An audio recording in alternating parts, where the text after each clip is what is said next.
சரி, விஷயத்துக்கு வரேன். இப்ப சொல்றான்ல இமாம்கள் பின்பற்றக்கூடாது அப்படின்னு சொல்றான் இல்லையா? இவங்களை பாருங்களேன். அவர் தலைவர் தான் ஒரு சட்டம் சொல்லுவார். அவர் தலைவர் சட்டம் சொன்ன உடனே எல்லாரும் அதை கபூல் செய்வாங்க. இருக்கா இல்லையா? உதாரணம் சொல்றேன், எல்லாம் படிச்சு தெரிஞ்ச உதாரணம் சொல்றேன். இந்த கை ஆட்டுன்னு எடுத்துங்களேன். இன்னைக்கு ஒரு கூட்டம் ஆடிட்டு இருக்கா இல்லையா? எல்லாரும் அவனா ஆரஞ்சு ஆடிட்டு இருக்கானா? அந்த ஹதீஸ் எங்க வந்துச்சு? இந்த ஹதீஸ் எங்க வந்துச்சு? இந்த ஹதீஸ் அறிவிப்பாளர்கள் யார்? இந்த கை இந்த யுஹர்ரிகுனா என்ன? இதுக்கு எப்படி நம்ம விளக்கம் கொடுக்க வேண்டும் என்று ஒவ்வொருத்தரும் தனித்தனியாக கொஞ்சம் ஆராய்ச்சி பண்ணானா? எவனோ ஒருத்தன் ஆராய்ச்சி பண்றேன்னு பேர்ல அவர் ஆராய்ச்சி பண்றாராம். அவர் சட்டம் சொல்லுவாராம். உடனே அந்த கூட்டத்தை கபூல் செய்யும். பாத்தீங்களா? சரி, அடுத்து கேள்வி பதில். அதை கொண்டு வாங்க. கேள்வி பதில். அவங்க அவங்க அவங்க மாத இதழில் கேள்வி எழுப்புவாங்க.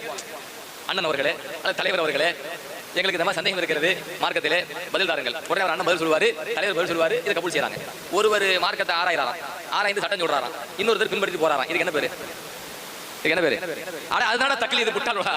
அதனால தக்லீது. அப்ப தக்லீது என்னன்னு தெரியாம தக்லீது கூடாதுன்னு சொல்லிக்கிட்டு இவன் என்ன பண்ணிட்டு